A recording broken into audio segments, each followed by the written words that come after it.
don David que nos grabe para darle la bienvenida a nuestro querido amigo Jaime Hernández, editor de La Jornada Sin Fronteras, excelente y legendario corresponsal de guerra, quien pues ha estado precisamente en lugares de conflicto en México y en el mundo. A él sí ha estado, pues vamos, en los lugares más difíciles, en los que vaya que en algún momento se necesitaría el apoyo de las autoridades, no el olvido como ha ocurrido siempre. Primero te saludo, querido Jaime, ¿cómo te va? Querido Toño, ¿cómo estás? Buen inicio de semana. Pues bien, le decía a Vicente desde hace rato que estamos muy contentos por la situación ocurrida en Brasil, pero eso ya platicaremos en unos momentos más. ¿Qué te parece que empezamos con este tema? Tú como corresponsal has estado en varios puntos de la Tierra en los que no solamente se enfrenta a ese fantasma de la pobreza, de la desigualdad, de la injusticia, sino también la guerra. México se enfrenta a una guerra desde hace ya muchísimos años, una guerra que no podemos detener, que pues fue una decisión no solamente para legitimar a un espurio en el cargo, sino una decisión estúpida, si me lo preguntas, en la que pues se le declaró la guerra a todos desde todos los frentes, porque tú lo sabes como corresponsal de guerra, como gran estudioso de la historia, que en un conflicto bélico pues se determinan las partes y solamente se concluye ese conflicto bélico cuando alguna de las partes capitula o bien hay rendiciones o bien hay triunfo de alguno de los bandos. Aquí se declaró la guerra contra todos los cárteles del crimen, contra todos los cárteles de la droga. Supuestamente ahora no podemos plantear que eso sea una realidad, ahora que tenemos aquí en Estados Unidos a Genaro García Luna acusado de conspirar para traficar cocaína y de recibir millones de dólares para proteger a uno de esos carteles. Pero pues se creó esta conflagración terrible en la que se fueron creando aún más carteles, aún más grupos del crimen y que no se le ve ni pies ni cabeza. A ti, ¿qué te parecen estas declaraciones? No solamente de Sarmiento, sino de varios personajes en los medios de comunicación tradicionales que constantemente cuestionan que el presidente López Obrador abiertamente, llevando a Sepropie, por favor, ¿no?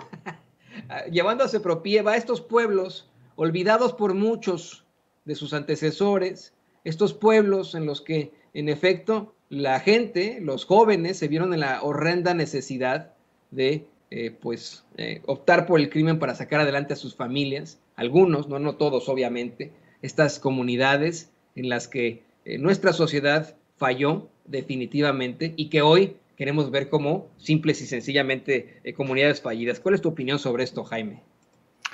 Pues mira, yo creo que a veces, como bien dice Andrés Manuel López Obrador, es importante conocer la historia, saber de dónde venimos, saber cuáles fueron las razones por las cuales Felipe Calderón decidió declarar la guerra contra el narco. Como tú sabes, en muchos sentidos, esta decisión de declararle la guerra al narco fue hija de una elección ilegal, producto de este fraude electoral que le permitió a Felipe Calderón ganar, haya sido como haya sido. Bueno, yo te quiero contar una experiencia personal. Ya tenía en el poder aproximadamente, creo que un año y medio Felipe Calderón, que era presidente de México, y en una cena, no puedo decir en casa de quién, pero sí puedo decir quiénes estaban. Había miembros del Departamento de Estado. Estoy hablando de una cena en una residencia que sigue perteneciendo a un multimillonario. Y en esa cena nos dimos cita algunos periodistas y altos funcionarios del Departamento de Estado. Bueno, y en esa conversación con uno de los más altos niveles del Departamento de Estado, yo le comentaba que cómo habían visto ellos el proceso de Felipe Calderón, el cambio que había experimentado Felipe Calderón, y ¿sabes lo que me comentó? Dice, bueno, en el análisis que nosotros habíamos hecho en el inicio de la presidencia de Felipe Calderón, llegamos a la conclusión de que Felipe Calderón se consideraba a sí mismo como un presidente muy nacionalista, muy mexicano, muy echado para adelante, a quien no le gustaba nadita de nada la idea de estar bajo el ala protectora de Estados Unidos. Eso fue en el comienzo. Pero después, cuando declara la guerra a los cárteles de la droga, Felipe Calderón se ve rebasado por las circunstancias y no tiene más remedio que recurrir a la ayuda de Washington. Y claro, al recurrir a la ayuda de Washington, Felipe Calderón conseguía dos objetivos: la ayuda de las tropas de Estados Unidos, el entrenamiento de las tropas, armamento, pero al mismo tiempo conseguía legitimarse ante Washington. Entonces, este funcionario me decía, la presidencia de Felipe Calderón fue como un péndulo. Primero arrancó como muy nacionalista, completamente a la izquierda, pero en cuanto declaró la guerra, se fue completamente a la derecha y vino y nos pidió ayuda en todos los frentes. Y fue así, querido Toño, como Felipe Calderón se entregó, se arrojó en brazos de Estados Unidos, le entregó todo, todo, todo, claro, con algunos claroscuros que le permitieron a él enriquecerse y de alguna manera buscar el apoyo y la cooperación del cártel de Sinaloa. Esto es un análisis que me presentaron a mí, que me hicieron a altos funcionarios del Departamento de Estado en aquel entonces, y según ellos, en la lógica de los presidentes mexicanos, todos empiezan con una vena muy nacionalista, pero luego cuando se dan cuenta de la dependencia que hay con Estados Unidos, giran completamente hacia la derecha. Entonces, este es un fenómeno interesante, que te habla de la tremenda dependencia que sigue habiendo entre México y Estados Unidos. En el caso de Andrés Manuel López Obrador, pues no podemos decir lo mismo de lo que pasó con Vicente Fox, con Felipe Calderón ni con Enrique Peña Nieto, ¿no? Con el caso de México y Andrés Manuel López Obrador, Washington ha tenido serios problemas para lidiar, pero ahora ya están entendiendo cuál es la política exterior de México, gracias en buena medida al embajador Ken Salazar, que es un buen interlocutor, que sabe llevar, que es un buen representante de Estados Unidos, que sabe trasladar a la Casa Blanca cuáles son las verdaderas prioridades del presidente de México, entre otras cosas, la lucha contra la corrupción, sí, la seguridad nacional, pero no solamente una seguridad nacional que tenga como criterios preponderantes el militarismo, ¿no?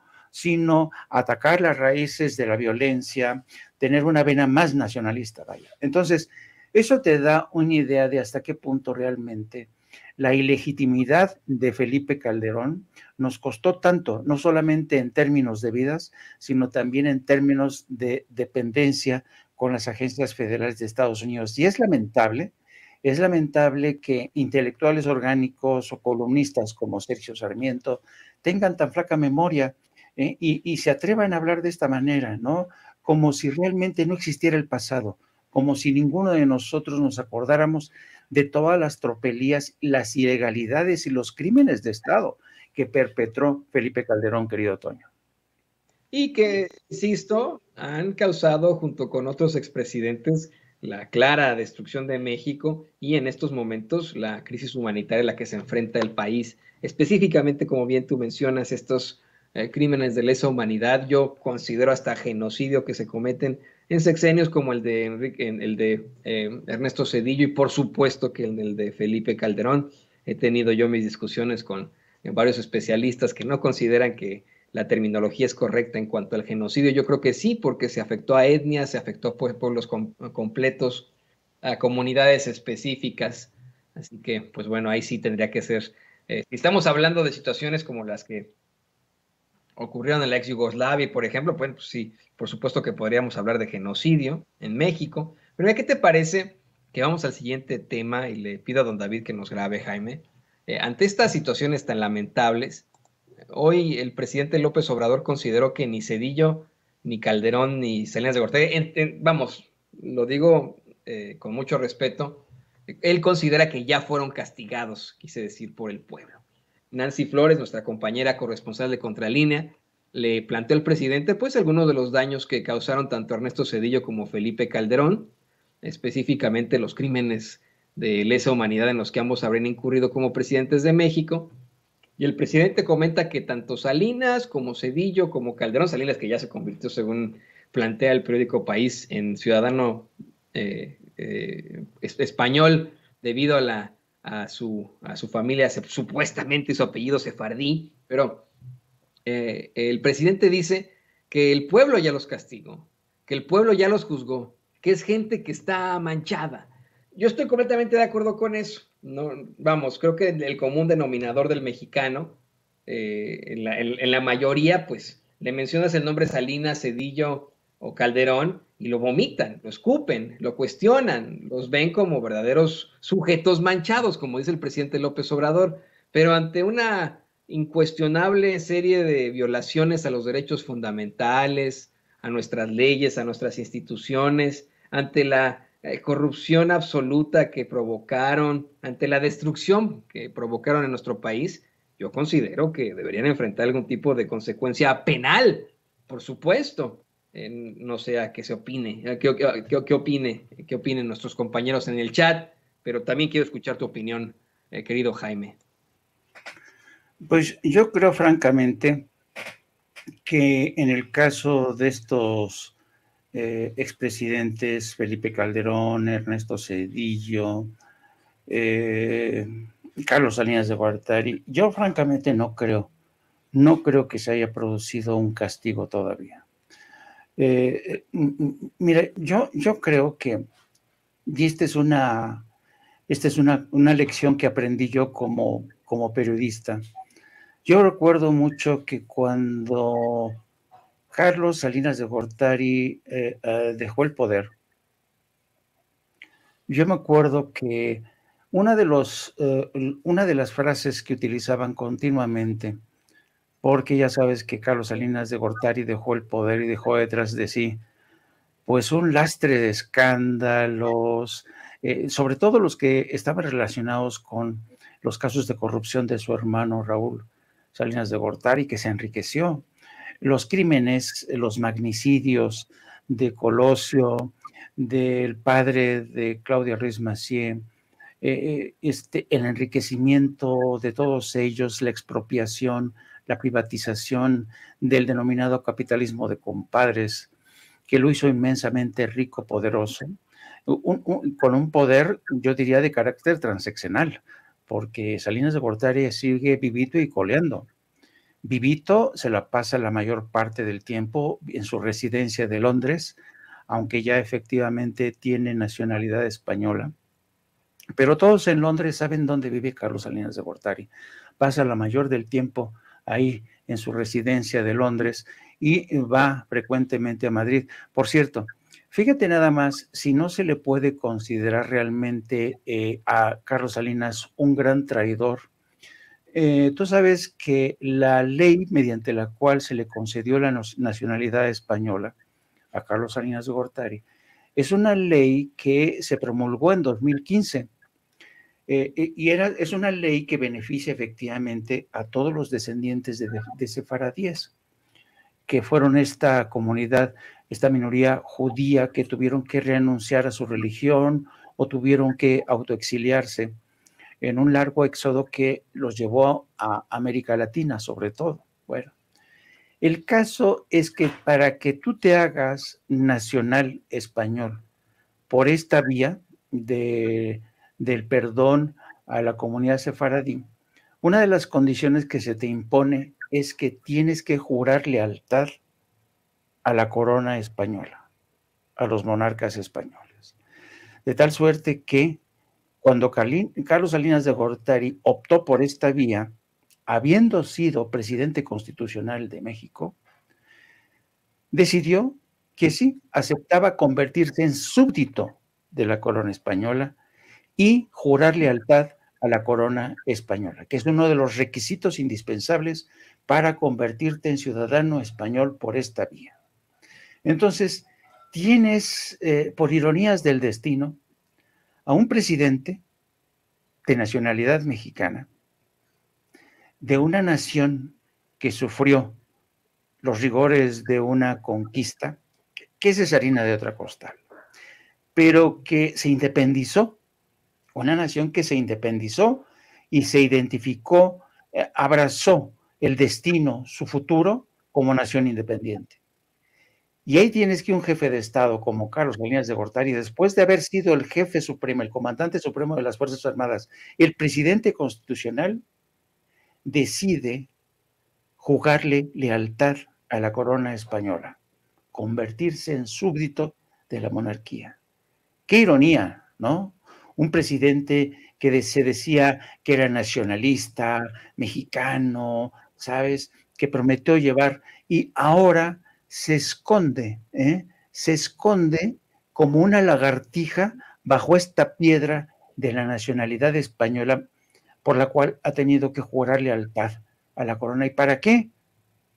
Pues evidentemente para dificultar aún más sus posibles juicios en el futuro, que yo no creo que lleguen, ¿sabes qué, Toño? Y eso es a mí lo que me cabrea, porque aunque el presidente diga que estos exmandatarios como Felipe Calderón, Ernesto Zedillo, otro ladrón de siete suelas, y Carlos Salinas de Gortari, esa gente ya hizo todo lo que quiso, se enriqueció, y sus súbditos, o sea, sus empleados de siempre, ¿sabes lo que dicen de ellos? No, no, no, no juzguemos tan pronto a Carlos Salinas de Gortari, no juzguemos tan pronto a Ernesto Zedillo, porque la historia les va a hacer justicia. Así dicen sus defensores. La historia les va a hacer justicia. ¿Y sabes qué? La historia no les ha hecho justicia. Siguen siendo igual de ladrones, siguen siendo igual de traidores. Traidores a su patria, traidores a su tierra. Y ahí está el caso de Zedillo, que ahora trabaja para las compañías ferrocarrileras de Estados Unidos, mientras se ampara bajo este brazo intelectual, cultural que encabeza Mario Vargas Llosa. Ahí tienes acá a Enrique Peña Nieto, también refugiándose en una nacionalidad, apostando todo el dinero que se robó para invertirlo en España. Dime si tú acaso eso no es un acto de alta traición. Sí, no, Entonces, yo entiendo al presidente que no, como jefe de Estado, no quiere incendiar el granero, ¿no? No quiere que lo acusen de responsable de haberse convertido en una suerte de vengador, de haber acometido una revancha en términos personales. Yo lo entiendo, pero aún así, a mí no me parece que estos expresidentes, estos exmandatarios, hayan saldado cuentas con el pueblo de México. Y le recuerdo al presidente, el pueblo de México es soberano. El pueblo de México es quien quita y que pone. Y yo creo que el presidente, yo creo que ha ponderado y ha dicho, bueno, ¿qué vale más? ¿Una transición a la democracia sin violencia, sin vendetas? Y él lo ha dicho más de una vez, prefiero una especie de ley de punto final que deje atrás todos los abusos y que se empiece a juzgar a partir de mi presidencia. Pero esto me sigue dejando un regusto amargo a mí, querido Toño, que veo cómo estos personajes siguen gozando de un enorme poderío financiero, político, mediático, que siguen siendo hombres que no les importa traicionar su propia identidad, a su propio país, para alargarse y disfrutar de su fortuna. Casi todos los ladrones, los grandes ladrones del PRI y del PAN han hecho lo mismo. Han robado para después ir y disfrutar su dinero en este penthouse de Miami, Nueva York, en residencias en Atlanta, en Georgia, en residencias en Madrid, en fin. Entonces, a mí me queda este regusto, ¿sabes?, de alta traición, y creo que esta gente, la verdad, debería pasar por los tribunales. Lo malo es que aquí para eso necesitas de voluntad política y yo por el momento no la veo. Yo lo veo más que como una traición, como una, pues, no sé, ¿no? Forma de buscar evitar las consecuencias aquí y allá. Ahí sí estoy convencido, querido Jaime, que pues cada quien decide de dónde ser, está en la Carta de Derechos Humanos, ¿no? Esa sí es la realidad, pero tienes toda la razón. Es verdaderamente cuestionable que alguien como Salinas, presidente de la República, que manejó no un lenguaje patriótico, sino un verdadero discurso y política nacionalista en México con su programa de solidaridad y muchos más, pues haya jurado lealtad a la corona española en todo caso. Muy, muy temprano yo le planteaba al público consentidor de Sin Censura después de la mañanera cómo es que esta pues fiabilidad se le da por parte del gobierno de España y de Portugal a muchos latinoamericanos, como bien mencionas, que supuestamente pues son descendientes de sefardíes, ¿no? De judíos sefardíes después de esa expulsión en el siglo XV del territorio, de una persecución terrible, asquerosa, ¿no? Una situación que resulta muy cuestionable, puesto que a los judíos sí le están ofreciendo disculpas, el Reino de España se estaba ofreciendo esta reparación del daño al pueblo judío, y al pueblo mexicano no les ofrecen ni disculpas, ¿no? O sea, el pueblo mexicano ni siquiera nos quieren decir algo al respecto de la conquista, ahí están muy, muy calladitos, pero bueno, lo interesante de esto es que es un beneficio, si se le puede llamar así, que aplicaron muchísimas personas en Nuevo León. Estaba viendo yo las cifras de qué estado es el que más obtuvo, el que más buscó obtener este beneficio de convertirse en ciudadano español o portugués, y fue Nuevo León, ¿no? Muchos neoleoneses que dijeron, no, sí, pues yo soy descendiente de sefardíes, y pues aquí estoy listo para que me den mi pasaporte español y por ende el pasaporte europeo con el que voy a poder hacer muchas cosas. Y te digo, bajo una premisa de derecho muy cuestionable, híjole, llamativa, porque son varios los apellidos que pudieran aplicar. Está el tuyo, está el mío, está el de Vicente, está el de Carlos Salinas de Gortari, ¿no? Hay una cantidad impresionante. Son los apellidos que tenemos en su mayoría los mexicanos, mismos apellidos con los que nos cuestionan y nos discriminan personajes como Vicente Fox o como Gabriel Cuadri, que ellos tienen otro tipo de apellidos y que piensan que pueden discriminar, por ejemplo, al presidente López Obrador por apellidarse López, ¿no? En esta lista que proporcionan para poder aplicar a este beneficio, en efecto no aparece Obrador, pero sí aparece López, no aparece Cuadri, por supuesto, no aparece Fox, ¿no? Como apellido. Pues están todos los de los mexicanos, está el Ruiz, está el Hernández, que es el tuyo, el Serrano de Vicente, el de muchos de los que nos ven y que nos escuchan, y que, insisto, tal vez se pudo utilizar pues como una especie de aprovechamiento de otro tipo de cosas. Yo creo que esa es la forma en la que lo utilizó Carlos Salinas de Gortari para poder buscar, pues, enfrentarse a menos problemáticas y decir, miren, yo vivo aquí en Londres, soy ciudadano europeo, porque soy ciudadano español, y si de pronto viene el progreso por mí, como gran representante de la desigualdad moderna en México, pues bueno, mis amigos conservadores de aquí, de Gran Bretaña, mis amigos conservadores de España, no me dejarán caer, como no dejaron caer a mis compañeros, y le pido a don David que nos grabe, en ese foro de la ultraderecha mexicana, y la ultraderecha del mundo, ese foro precisamente ahí en España. Un foro, querido Jaime, que hoy planteó el presidente López Obrador, pues ocurre algunos días antes de que sean la segunda vuelta de elecciones en Brasil. El presidente López Obrador hoy hizo una serie de planteamientos muy, muy fuertes. Comentó que antes de la elección en Brasil, pues se reunían en España estos sujetos, Ernesto Zedillo, Felipe Calderón, José María Aznar, el de váyase, ¿no? El juez que injustamente encarceló a Luis Ignacio Lula da Silva, y que el que convocó a todos estos fue don Vargas, ¿no? Bueno, Mario Vargas Llosa, para atacar al populismo en vísperas de las elecciones en Brasil, y al fin y al cabo ganó Lula, ¿no?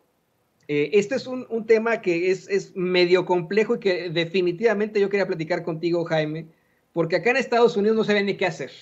Se planteaba cómo es que, pues acá en Estados Unidos no eran muy fans el gobierno actual del gobierno de Jair Bolsonaro, por ser tan cercano a Trump, cómo es que trataron de mantener las apariencias, porque pues tampoco están de acuerdo con la izquierda latinoamericana, pero que se pusieron en esa situación terrible. Uno de los primeros, querido Jaime, en reconocer el triunfo de Lula anoche fue Joe Biden, ¿no? Esa sí es una realidad. Mientras estos pobres, pues hicieron sus intentos con Don Vargas para que no ganara Lula. Yo sé quién exactamente como lo planteó López Obrador, quién chingados le va a hacer caso a estos pobres, ¿no?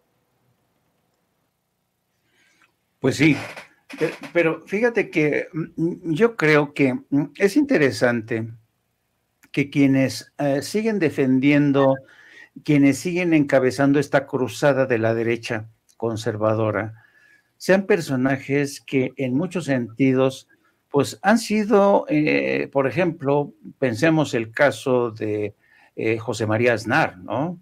Fue un hombre que colaboró y mucho en la guerra de Estados Unidos contra Irak, ¿no?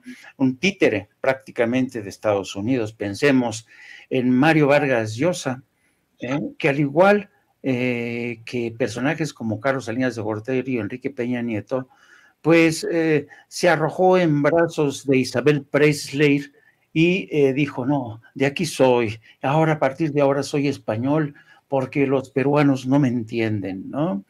Y ves tú el caso de Felipe Calderón, que encuentra en estos foros la resonancia, los ecos que él quiere escuchar para que se reconozca su legitimidad como expresidente de México, o el ladrón de Ernesto Zedillo, ¿no? Y toda esta gente se tapan sus vergüenzas cuando concurren a este tipo de encuentros. Todos estos les encanta hacerles el papel de lacayo de Estados Unidos, y todos ellos no se han dado cuenta que están ciegos ante una nueva realidad.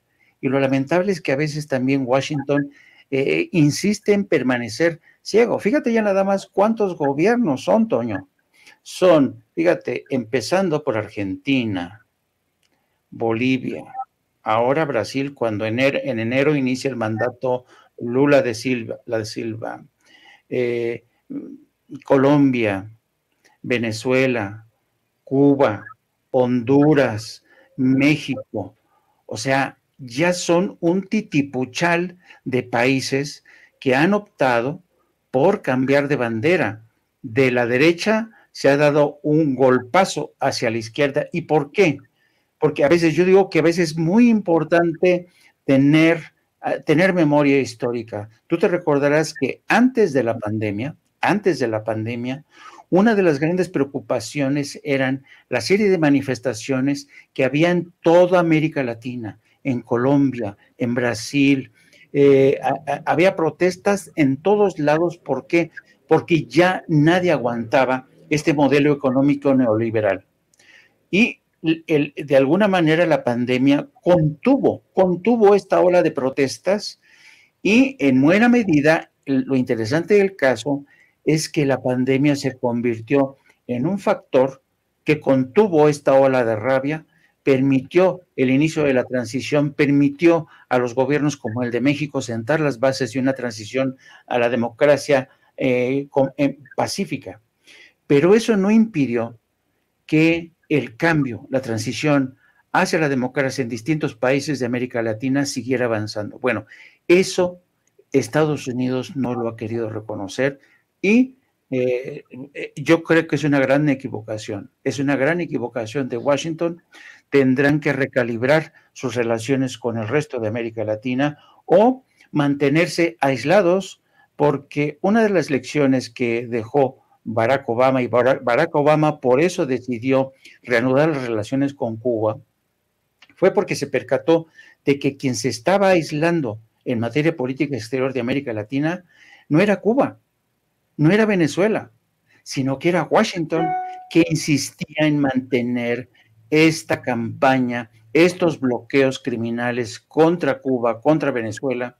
Perdió a uno de sus aliados más importantes en Colombia. Estados Unidos no se esperaba que iba a perder un aliado como Colombia. Colombia ha sido durante décadas, ha sido el niño consentido de Washington, el enfant chouchou de Washington. Entonces, imagínate, para que ahora hasta Colombia haya cambiado de bandera, es que algo está pasando. Y si Washington no se quiere dar cuenta de lo que está ocurriendo, allá ellos. Pero al igual que Washington, son algunos en la Unión Europea que tampoco quieren percatarse o de plano siguen sin entender la realidad de América Latina. A mí realmente me resulta sorprendente que desde España, que nos conquistó, siguen teniendo tan poco conocimiento de la realidad política, económica y social de México. Es increíble cómo España sigue teniendo un elevadísimo déficit del conocimiento de la realidad en México. Así es que yo creo que mientras Washington insista con operar, porque Estados Unidos es una nación autista, Diga, siguen enfrascados en esta disputa entre derecha e izquierda, con una derecha que se ha prácticamente corrido hasta el extremo, con gente como Trump. Y ya hemos visto en Brasil, y es lo que decía el presidente esta mañana, qué fabuloso sistema electoral de Brasil, que a pesar de los ardides, de las argucias de Bolsonaro, para bloquear autobuses que iban a votar, a pesar de ese bloqueo de muchos electores en determinadas partes de Brasil, la mayoría ganó. O sea, realmente merece ser estudiado este caso de Brasil, que a pesar de las interferencias de Bolsonaro, se impuso la mayoría. Así es que yo creo que sacar lecciones de realidades políticas como la que acaba de ocurrir en Brasil, una nación que es un gigante. Imagínate lo que es administrar un sistema electoral de ese calibre. Entonces yo creo que sí, el INE, los diputados de las 3, de las 4 o 5 formaciones deberían viajar a Brasil para ver cómo opera este sistema, para que vean que el sistema electoral mexicano, el INE mexicano, es perfectible, y no se monten en su macho por órdenes de Claudia X González de que no quieren cambios. Así es, tendría que pues, quedar exhibido eso desde el principio en cuanto a la reforma electoral, y yo estoy también esperanzado en que en algún momento puedan ir cualquier tipo de legislador, que lo reciba nuestra queridísima Lina Duarte ahí en Sao Paulo, que lo salude ahí, nos diga, a ver, véngase Marco Cortés, bueno, él es el dirigente del partido, ¿no? O no sé, no, véngase Xóchitl Gálvez, le voy a enseñar cómo fue el sistema electoral y cómo actuó este sistema electoral en las elecciones, cómo es que pueden hacer que el INE no pague tanto, ¿no? Entonces estaría interesantísimo eso. Mientras tanto, no me queda más que agradecerte, querido Jaime, por esta iluminación, por habernos pues dado todo parte de tu conocimiento en esta intervención que tienes en Sin Censura. ¿Por qué no nos compartes tus redes sociales para que la gente se ponga en contacto contigo, querido Jaime Hernández? Y a lo mejor, bueno, cuando termines esta transmisión, a lo mejor puedes empezar con el trámite para buscar tu ciudadanía española, porque tu apellido es sefardí, ¿no? Entonces, a lo mejor podrías ahí buscarla como Salinas, ¿no? No, y fíjate que, querido Toyo, que tenía derecho a la nacionalidad. Yo tenía derecho a la nacionalidad española. Yo viví en España 14 años, ya solamente por ese tiempo yo tendría derecho al pasaporte español, pero en realidad nunca me importó ser cabeza de ratón. Nunca. Por eso yo regresé a mi país después de haber estado tantos años en España, tantos años en París y Bélgica, tantos años en Estados Unidos, porque yo quería regresar a mi país. Hay quien no entiende este deseo de regresar a tu patria para seguir haciendo patria, pero pues es que por eso a mí me cuesta tanto trabajo entender a la gente que amasa fortunas para después irse a disfrutárselas a otros países. Claro. Deberían de seguir el ejemplo de nuestros paisanos en Estados Unidos, que es nuestra gente que sufre tanto, trabajan de verdad. ¿Y sabes cuál es su sueño, Toño? Regresar a México y construir una casa en México. Exactamente, regresar a seguir haciendo patria. Esos son los mexicanos de verdad, no estos traidores que tienen residencias por aquí, residencias por allá, como el señor Salinas de Gortari. Ahí hablamos de las popós grandes, mi querido Jaime. Yo aquí no me voy a cansar de solicitarle a los mexicanos que viven acá y que tienen la posibilidad de naturalizarse que lo hagan. No sabes lo importante que es eso, lo mucho que necesitamos el voto de los mexicanos y de sus hijos. acá en Estados Unidos. Y bueno, o sea, entiendo perfectamente que en sitios como España, en el que por mucho que se intente el lazo, pues están muy, muy lejos de nosotros y nuestra realidad es distinta. Entiendo que ahí no puedan ocurrir ese tipo de lazos, pero acá entre México y Estados Unidos, que tú mismo has comentado, somos hermanos a veces que compartimos, no a veces, somos hermanos siameses que compartimos órganos. Aquí sí creo que nuestros paisanos, los que puedan, se naturalicen y por favor voten en las próximas elecciones, porque si usted cree que tuvimos una amenaza con Bolsonaro, espérese cuando regrese Trump o cuando nos saquen a Ron DeSantis, el aprendiz de Adolf Hitler, como el candidato de los republicanos, o que nos pongan a un demócrata antiinmigrante, ¿no? Porque esas son otras. Así que yo ahí sí considero que aquí sí, por favor, hágase usted ciudadano. No sé qué opinas tú de eso, querido Jaime, ya para cerrar. No, yo creo, y es un consejo sabio que les voy a dar, siempre es mejor tener un pasaporte o dos o hasta tres pasaportes. Siempre es bueno tener más pasaportes, siempre, siempre. Más de un pasaporte el mexicano, si ustedes pueden tener dos o tres, esto no va en contra de su mexicanidad, ni de su amor por su patria, no, no, no, no. Pero porque de cualquier forma, ustedes, sobre todo los que viven en el extranjero, saben muy bien que la identidad mexicana nunca se borra, nunca, nunca. Ustedes la llevan dentro.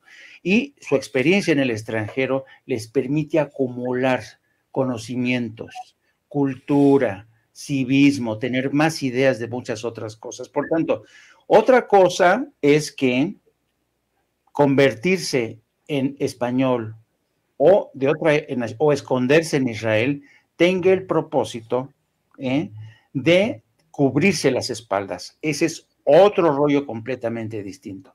Pero yo nunca he estado en contra de la gente que tiene una, dos o tres o más nacionalidades. ¿Por qué? Porque los mexicanos de hoy somos más cosmopolitas, ya no somos, sobre todo nuestros hijos, ya no tienen una identidad granítica, ¿no? Nuestros hijos ya, yo tengo hija casada con estadounidense, en fin, y eso suma, no resta a su mexicanidad, a su amor por México. Así es que yo opino en ese sentido. Y ahora sí me despido, querido Toño, les pido que me sigan a través de mi programa No Apto para Cínicos, donde vamos a seguir tratando este tipo de temas.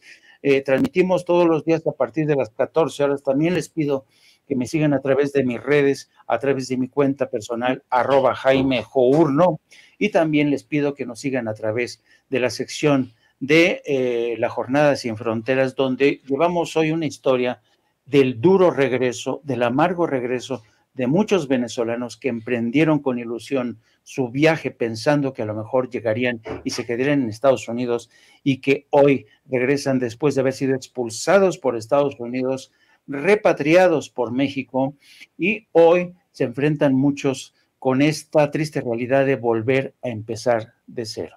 Y sin más, querido Antonio, te mando un abrazo muy fuerte a todo el equipo de producción y saludos, por supuesto, al gran Chete, que ya sé que siempre anda de arriba para abajo.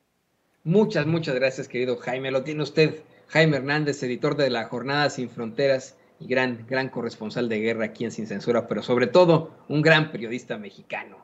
Ahí está, mi querido Jaime. Y ahora sí.